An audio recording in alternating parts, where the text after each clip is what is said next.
Hello everyone, welcome back to another video here at the Internet Hockey channel. Today's video, we got another news video here to discuss. We got a couple of standings updates to look at from the past couple of days, and we've got a couple of news pieces to look at as we're looking at some waiver updates, injury updates, and a couple of trade rumors involving the Penguins, Oilers, Capitals, and the Dallas Stars. So I'm going to go to all that coming up right now.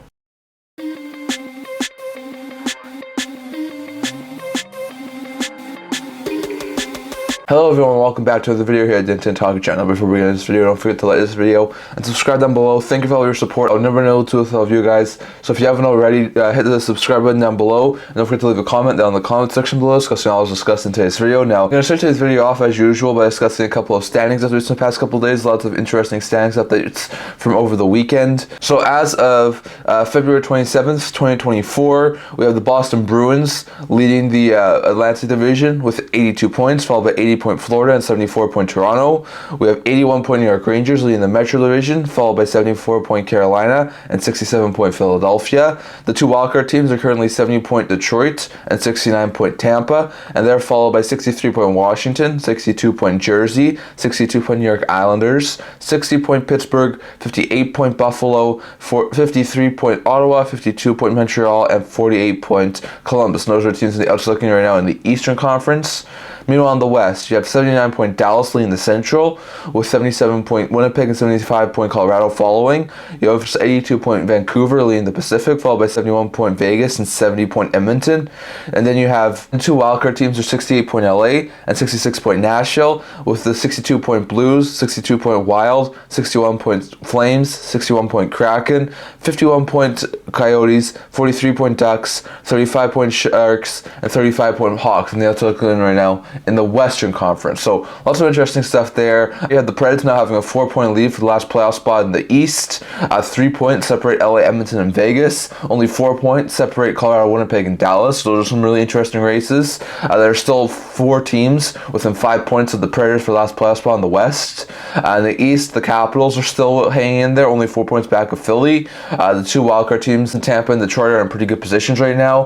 Carolina is still hanging in there, trying to keep pace with the Rangers. The Panther now only 2 points back of the Bruins for top spot in the Atlantic Division. So lots of interesting stuff there, and lots of interesting standings updates like that from over the past few days. Going over to the waiver update part of the video, now I would usually go over some signing updates, but as we said on Saturday, we've gone to all the signing updates, so there's no really need to talk about that. So we'll start today's video off by discussing some waiver updates. On Saturday, we said that Adam Ruzicka was placed on unconditional waivers. So we said that there was some sort of a video that was going around that really didn't put Adam Ruzicka in the best of light, and that led to the Arizona Coyotes putting out unconditional waivers for personal contract termination. And like I expected, he did wind up clearing. You don't usually see players who are on unconditional waivers wind up being claimed, so not overly surprised that happened, and he's now terminated his contract. So Ruzicka's a good bottom six forward. Maybe he gets the help he needs, and he can go back to playing in the NHL. But for the time being, I would expect he probably doesn't get an NHL opportunity, so we'll have to wait and see exactly how that goes out. But Ruzicka is now no longer with the Coyotes, and he is now a free agent, so we'll have to see exactly how that works out. But also on Saturday, after Ruzicka cleared, we saw Frederick Olofsson be placed on waivers by the Colorado Avalanche. So this was a little bit of a surprise. Frederick Olofsson's actually been a pretty good bottom six forward for the Avalanche this year after being acquired in the offseason from Dallas. He's a really good bottom six forward. He's not the best of bottom six forwards, but he's actually a pretty decent one. So I thought there might have been a team or two out there, especially with his contract, 1 year cheap contract. I thought there might have been a couple of teams out there who wound up claiming him, but he does wind up clearing. So I'm a little bit surprised about that. Olsson's, like I said, a decent fourth line forward, but given that he was on a cheap deal, only on the final year of his deal, I thought there might have been a team or two out there who take him, but indeed he winds up clearing. So some interesting stuff there, but Frederick Olofsson does wind up clearing waivers, so we'll have to wait and see exactly how many more players are placed on waivers between now and the deadline. I expect there to be a couple, but Frederick Olofsson for the Avalanche is placed on waivers, and he was cleared, so he can now go back to the minors, and the Avalanche should now be able to free up another roster spot. So interesting stuff there, but those were the two waiver updates in the past couple of days. Olsen, who I thought could have been claimed, I'm a little bit surprised didn't. After he was placed on waivers, winds up clearing, and he's going to be sent out to the minors for the Colorado Avalanche, while Adam Ruzicka, who was placed in unconditional waivers for the purpose of contract termination, did wind up clearing waivers, and he's now UFA. way and could sign anywhere. But although I do think that's really unlikely that he winds up signing somewhere. So we'll have to wait and see exactly what happens there, but some really interesting waiver updates there for the Coyotes and the Avalanche. Going over to a quick injury update here for the past couple of days. So over the past few days, we've had a couple of injury updates. Oscar Olofsson has a shoulder injury, out for the season for the Colorado Avalanche. That's a bad blow there for the AHL affiliates. Scott Mayfield has a lower body injury and is out day to day for the New York Islanders. Mikey Anderson has an upper body injury for the Kings, out week to week. Artem Zoub has a lower body injury and is out day to day for the Senators. Marco Vlasic has an upper body injury and is out day to day for the Sharks. Gene Struble has a lower body injury out for an unknown period of time for the Montreal Canadiens. Tyler Seguin has a lower body injury and is out week to week for the Dallas Stars. But we then saw Gustav Forsling be cleared to play. So did Casey Zizekas in NYI. So did Pelche in Calgary, Ingram in Arizona, and Grzelcyk in Boston. They've either gotten back in the game action or should in the not too distant future. And then we also saw Eric Sinek go down with an undisclosed injury. He's out day to day. Troy Terry went down with an undisclosed injury, out day to day. And then Brandon Rust in Pittsburgh and Clayton Keller in Arizona both have upper body injuries and are going to be out for an unknown period of time. While Nick Jensen has a lower body injury and is out day to day for the Capitals. Logan has an undisclosed injury, out day to day for the Leafs. Drysdale has an undisclosed injury, out week to week for the Flyers. And Skinner has an undisclosed injury, out for an unknown period of time for the Buffalo Sabres. So some interesting stuff there. And then we also saw Faulk in St. Louis, Nolan Foote in New Jersey, Matthew Tkachuk in Florida, Louis Crevier in Chicago, Liam O'Brien in Arizona, and Owen Power in Buffalo all be cleared to play and have either gone back into game action or should in the not too distant future. So some lot of interesting injury updates there from the past couple of days. Lots of good injury updates to see guys like Power go back into game action, Pelche, Ingram in Arizona, Tkachuk in Florida, Faulk in St. Louis. Good to see all those guys get back, but bad news to see guys like Drysdale be out, Anderson be out, and Seguin be out for a week-to-week period of time, and also bad news to see guys like Keller and Brandon Rust go down with injuries. So really bad injury updates there, but hopefully those guys are able to get back in not just the future, but definitely some interesting injury updates there. But that's all the injury updates we're going to talk about here today. Next, we're going over to a trade rumor portion of the video. Now, before we get to the actual part of the trade rumors, I'm going to give you guys my reasons as to why we haven't had so many trades this year. Now, last year, we saw a ton of moves before the actual trade deadline. The actual trade deadline day was quite boring last year, given the fact that we had so many trades leading up to the trade deadline. It was like trade deadline week, trade deadline month. They were like trade after trade after trade. We're currently 10 days away, and we haven't had a really significant trade since the Sean Monahan deal about 2.5, 3 weeks ago.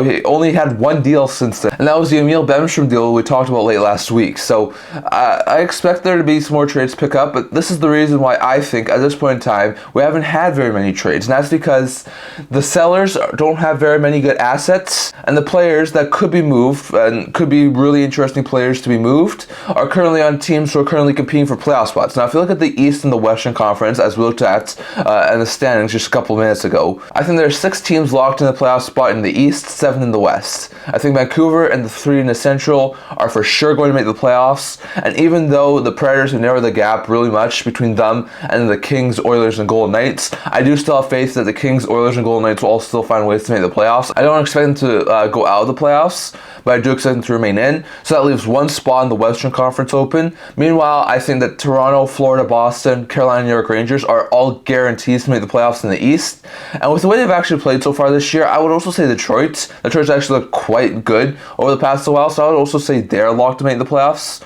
So that leaves 2 spots open in the Eastern Conference with Philly and Tampa. Now, if you look at the sellers right now, I think there are 8 teams who are for sure sellers this year. You have the Sabres, Canadiens, Senators, and Jackets in the East, and you have the Coyotes, Hawks, Ducks, and Sharks in the West. Now, if you look at these teams and look at what pieces they could move, there's not a whole bunch of really good pieces. I mean, if you look at Buffalo, they're a team who looks to be on the cusp of making the playoffs. They're hoping to make the playoffs next year. They're not going to move off a ton of pieces. I mean, they're going to move off the UFAs. Olsen could bring them a decent return, so could Eric Johnson, and then have a couple of depth options like Opozo, Jurgensen's, Comrie, but they don't have really good pieces. They're only going to move the UFAs. Same sort of thing with Ottawa. I mean, they have a couple of good pieces, but they're also a team who thinks they can make the playoffs in not just in the future. So they're probably only going to move pieces like Tarasenko, Kubalik, maybe a guy like Eric Brandstrom. I mean, I know there's been some talk about Ottawa moving Chikrin and Buffalo moving Millsap, but for the time being, it doesn't seem like that's going to happen. So it seems that the Sens and the Sabres are just going to move their penny UFAs. The Canadiens already moved their big penny UFA in Monahan. There's some talk they could still move Savard or Armia, but they're not huge pieces. I mean, Savard could be a huge piece, but they need a huge asking price to get to move him. So the Canadiens don't have a huge amount of pieces they can move. The Jackets, I think, could move a couple decent pieces, but they also don't have a lot of short-term options. The only one is really a guy like Roslovic. Besides that, I could see him move a couple of other guys like Provorov or Peak or Boqvist or Merzlikins, but they're not also guarantees to move either. So if you look at the 4 teams in the East, you're not looking at an overabundance of trade assets for those teams. If you look at the West, Arizona could definitely move a couple pieces, but they're only going to move pieces who are pending UFAs. I mean, they still think that they're only a couple of years away from the playoffs. I think they'd like to keep all the younger pieces, so I think guys like Dumbazook or Stetcher could all be moved, but I'm not exactly sure if they move really a whole bunch else. The Hawks signed a lot of their pending UFAs before this point in time, so they don't really have a ton of pending UFAs they could trade. The Ducks have a couple decent pieces in Henrique and Gibson, and a couple of other pieces like Carrick and Liabushkin, but not a whole bunch. And while the Sharks do have a ton of pending UFAs, they're all overpriced UFAs, like Hoffman, like LeBanc. Granlund's not pending UFA, but he's also overpriced at $5 million. And they only have 1 retained salary slot. So those teams really don't have a whole bunch to work with right now. So that's another huge reason as why you're seeing not too many trades. And then if you look at the middle of the pack, teams who are fighting for a wildcard spot right now, those are where the teams are that are going to have potentially the biggest potential assets. I mean, if you look at the West, you have the 66-point Preds currently leading that race for the last wildcard spot, followed by 62 Minnesota and St. Louis, and 61 Calgary and Seattle. Calgary, I think, is going to trade Hanifin and Tanev. I think it's just a matter of time, but they're still only 5 points out of playoffs right now. They might want to wait and see what they can do over the next couple of days of game action. Seattle's got Eberle, Wenberg, Schultz, who could definitely be potentially moved. I've seen Gordon and Larson's name be mentioned by a couple of people as potential moves who could happen, but they're also only 5 points out. They're going to wait until closer to the deadline. St. Louis, we know that they've been known in the past to, if they're not in the playoffs, to make a ton of moves. They have a couple of pending UFAs like Kapanen, Verana, Blais, Scandella. I could see them move Parayko. I could see them move Buchnevich.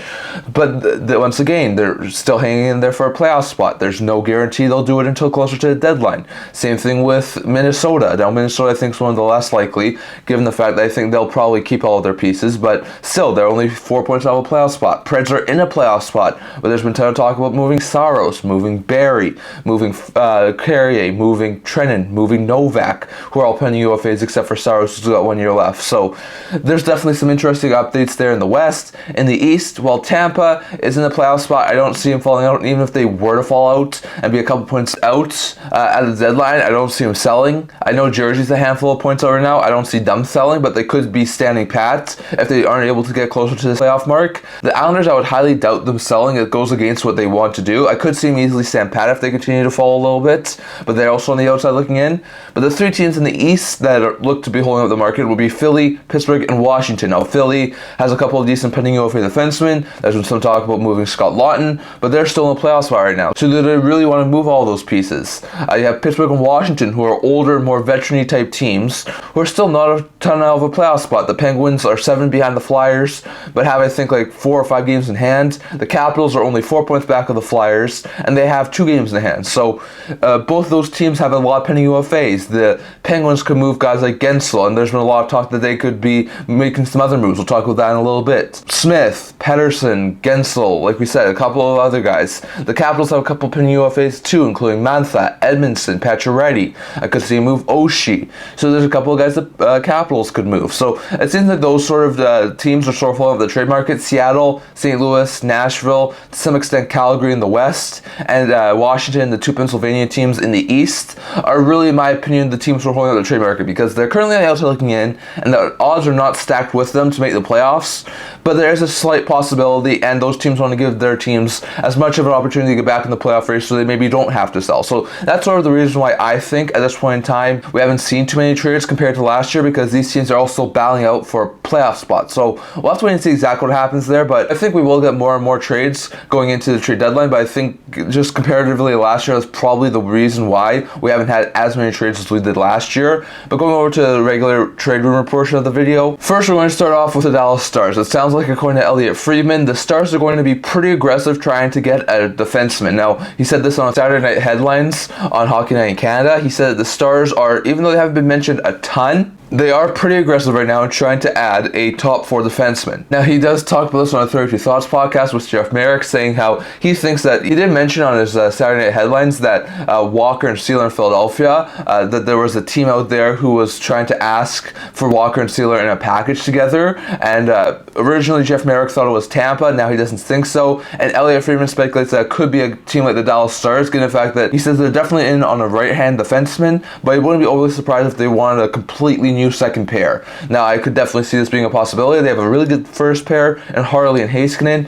You have Suter and Lindell as your third pair. You get a completely new second pair. That defense looks lethal, and you're going to have a really good defensive group. Now, do the Stars have the assets to pull off that sort of deal? I think it's possible. They have a really good prospect pool, a couple of decent picks, including their first rounder for this year. So I think the Stars could definitely make some sort of trades like that. On top of that, he did mention that if there were any teams out there who could pull off a Hanifin and Tanev deal or have interest in doing so, he says that the Flames aren't interested in doing that right now and want to get the most they can for each separate defenseman. But he says he could see a team like Dallas trying to acquire Hanifin and Tanev from Calgary. I could also see him trying and be interested in a couple of other defensemen. Like, could they be interested in a guy like Eric Johnson? I think that's possible. If Chychrun was available, I think they will be all over him. Could they be interested in a couple of other defensemen like Ivan Provorov in Columbus? I think that's a possibility. What about Adam Boqvist from Columbus? I think that's a possibility too. From the Ducks, could they be interested in Leah Bushkin? Could they have some interest in a guy like Mario Ferraro by the sounds of the Sharks if he was to be dealt? Definitely. I think there's a lot of potential interest for Stars, and I think as much as they haven't been talked about as much as other teams when they've been talking about trade rumors, I think the Stars are going to be a really interesting team to watch out for. I think they're definitely going to be making some moves for a deadline, and it seems that they could be looking at not only one, but potentially even 2 top 4 defensemen before a trade deadline to improve this blue line to make it a lot more lethal for their playoffs. So we'll have to wait and see on that. Going over to the Washington Capitals, Jeff Merrick was talking with Elliotte Friedman on the 32 Thoughts podcast, and he said that a name who he thinks could definitely be good and who's worked his way into trade conversations this past week is Anthony Mantha. Now, Mantha's actually had quite a good bounce back season. Last year, he was not a really good player. He was healthy scratch at times. The Caps tried to move him before a deadline. There were no takers. The Caps tried to move him in the offseason. There were no takers. And now Mantha's actually having a pretty good season. I think he's hit over 15 goals. He's closing in on 20 if he hasn't already. He's hit over 30 points this year. He's had a pretty good season this year, Mantha has. And he's starting to show some of the potential he had in Detroit. So that's really good for him. Now, there was a lot of speculation that a lot of teams didn't want to take Mantha on in the offseason or at last year's trade deadline because he has a $5.7 million AAV. Now, with him entering the final year of his deal, if the Capitals do end up being sellers, which I definitely see possible, bump his AAV down to 2.85 with retaining 50% of his contract, there would be a lot of takers there for Mantha. So we'll have to wait and see exactly what happens there with Mantha, but I could definitely agree with Jeff Merrick. There's a very likely chance there that Mantha does get moved. He's a really good middle six power forward. He's putting up a lot of goals this year, and he could be a really good depth scoring addition for a lot of NHL teams. So I could definitely see a lot of teams have some interest in Mantha, and he's not the only one. I definitely think there are a couple of other players in Washington who could be moved, including Joel Edmondson, who's also a pending UFA, including Max Pacioretty, who's also a pending UFA. I do wonder if there's a couple of other guys. I do wonder about TJ Oshie. Kuznetsov's probably not going to get moved because he's in the players assistant program right now, so that was maybe more of an off-season move, but I definitely do think that even though the Caps are only 4 points out of playoff spot behind the Flyers with 2 games in hand, and there's still a very likely potential they could wind up making it, and I think they're on like a 5-game point streak or something right now, I do think there's a very likely chance they do wind up being sellers, and if that's the case, Mantha is definitely a very likely trade candidate to be moved, so we'll have to wait and see exactly how that works out.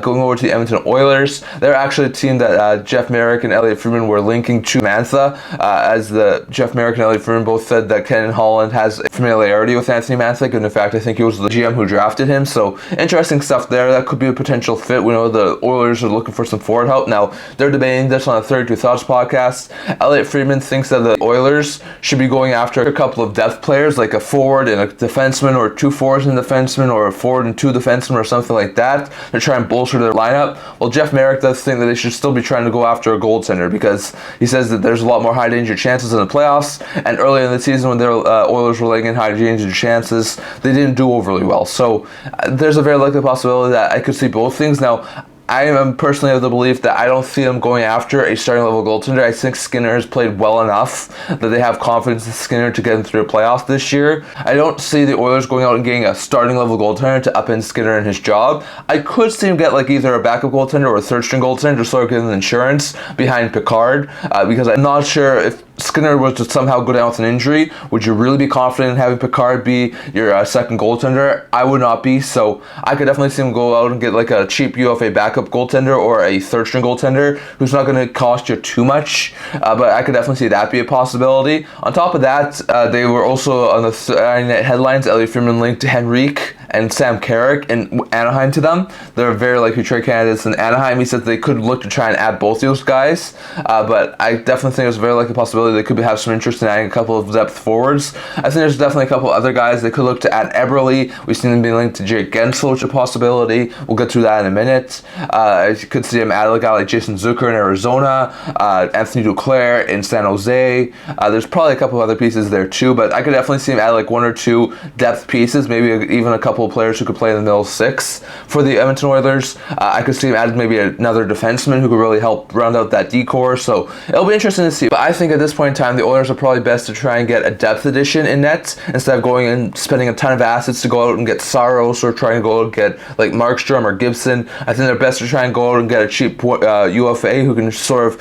help them stabilize their net. Well, on top of that, I also think that there's a very likely chance they could try and add a couple more pieces on the forward group and the defensive end. So I completely agree with Elliot Friedman that I think that they will add a couple of forwards and defensemen, but I also think that there's a very likely chance they could add a little bit more insurance in net. So we'll have to wait and see exactly what happens there, but definitely keep your eye on the Oilers. It seems that they're going to be a team to watch out for over the next week and a half. And lastly here, going over to the Pittsburgh Penguins. Now first, on the Saturday Night headlines, Elliot Friedman was talking about the Pittsburgh Penguins and said that a couple of people are telling him that the Penguins could definitely move a goaltender, and he says that it's not completely set to just Alex Nedeljkovic. Now Nedeljkovic is a UFA, only making $1.5 million, could be a really good backup or third string option for a couple of teams looking to go to the playoffs. So I definitely do expect Nedeljkovic to be a guy who could definitely be moved, and I think that he's probably still the most likely, but he says there have been other teams who have been calling on Tristan Jarry in Pittsburgh, and there have also been some other teams who call on their young prospect Blomqvist in the minors, who's having a fantastic season. Now, I think Blomqvist could be the future of this team in net, and I think Jarry is a really good fit in Pittsburgh. He's on a longer term deal, and I think the team really likes him, so I think Jarry is a little bit less likely to be moved.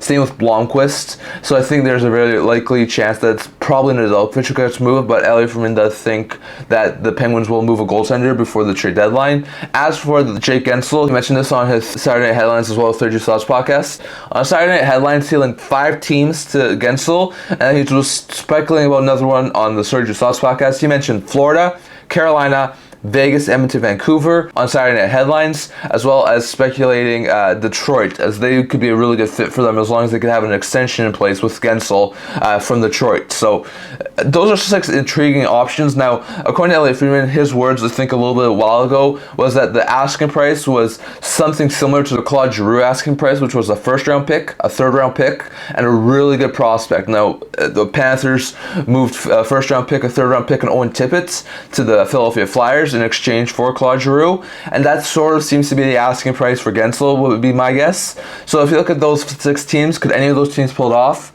I could definitely see a potential of that. The Detroit has their first round pick for this year, next year. I think that's a very likely possibility. They can move one of those first round picks. They can move a third round pick, and they have a couple of decent prospects like a Willander or a Berggren, who I think they could be willing to part ways with, so that could be interesting. Vegas has their first round pick for the next 2 years. They can move a first and a third round pick. They have a couple of decent prospects like Brisson, Korzak, Cormier, Edstrom, a couple of other decent young players, so they could move a couple of pieces like that. I don't think Vegas is opposed to moving that. Edmonton, they have their first round pick for this year and next year, so they can move a first and a third.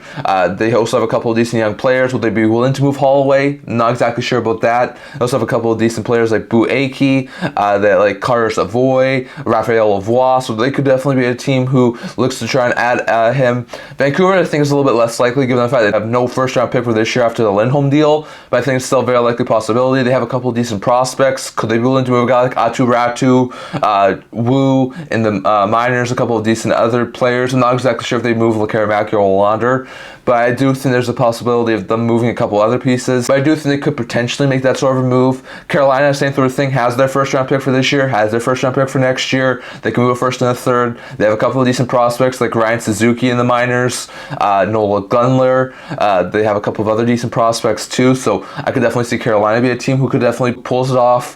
Florida, I think, is probably the less likely of these six, given the fact that they don't have a first-round pick for this year or next year. So given that fact and given the asking price that's sort of there for Guentzel, I think they may be looking more of a cheaper option. It'll be interesting to see. Detroit was purely speculation. He says that he had no intel that Yzerman was sort of looking around Guentzel, but he does think that that would be a really good fit. And as long as Yzerman would sign him to an extension, he thinks that could be a really good fit. So it seems like Guentzel will get moved at some point. It seems like after the loss on Jaromir Jagr night a week and a half ago to the LA Kings, that the Penguins really started to see themselves as sellers, and even though they're only 7 points behind the Flyers and have, I think it was like 3, 4, 5 games in hand, there's a very likely chance that this Penguins team does still wind up selling. So we'll have to wait and see exactly what happens there. But that's all I'm going to talk about for today. I'd love to hear your guys' thoughts on all this down in the comment section below. What do you think about this? I think there's a very likely chance that Guentzel gets moved. I think Vegas, Edmonton, Detroit, potentially Carolina could be very much the front runners here. So I'd love to hear your guys' thoughts on that. Where do you think Guentzel goes? What do you think the return is? And on top of that, do you see the Penguins moving a goaltender? And if so, is it Nedeljkovic, Jari, or Blomqvist? Definitely want to hear your guys' thoughts on that. What do you think about the Oilers? Do they add on the forward group, on the defensive end, or a net before the trade deadline? If it's a net, is it more of a depth addition, or is it a bigger type addition? And if it's on the forward group, could they add like a middle 6-4 before deadline? I'd love to hear your guys' thoughts on that. For the Capitals, do they move Mantha? He's had a really good season this year. He's a very good potential pending UFA. I think there's a very likely chance that a lot of teams could have interest in him. So do you think that Mantha gets moved? And if the Mantha gets moved, do you think there could be other guys in Washington who could be moved? Definitely have to hear your thoughts on that. Do you see the Stars adding a couple of defensemen? I think it's a very likely possibility to add at least one, if not two, top 4 defensemen. Could they try and get a package like Hannah Fantana from Calgary, or like Sealer and Walker from Philadelphia? Definitely. I think that's a very likely possibility too. So we'll have to see in Dallas. Plus, what do you think about my opinion on why we haven't seen so many trades this year? Do you think it's probably because of those 6 teams in the middle, or do you think it's probably because of other reasons? Definitely let me know your guys' thoughts on all that down in the comment section below. That's all I'm going to talk about for today. Don't forget to stay tuned for my trade deadline video on March 8th, as I'm going to be doing a live trade deadline video on March 8th, early in the morning, so definitely don't forget to stay tuned for that. It's only 10 days away, and we're closing in on the trade deadline, so I'll have to wait and see exactly how that works out. But I'd love to hear your guys' thoughts on all this down in the comment section below. That's all I'm going to talk about for today. Remember to like this video, and if you're really subscribe down below. Thank you for all of your support. I've never been able to do it with all of you guys. So if you haven't already, hit the subscribe button down below, and don't forget to leave a comment down in the comment section below discussing all the discussed in today's video. I also do a blog talking about news, rumors, analysis, stuff like that, so if you check that out, leave links down in the description below, and I can't wait to see you guys all for the next video. See you guys soon.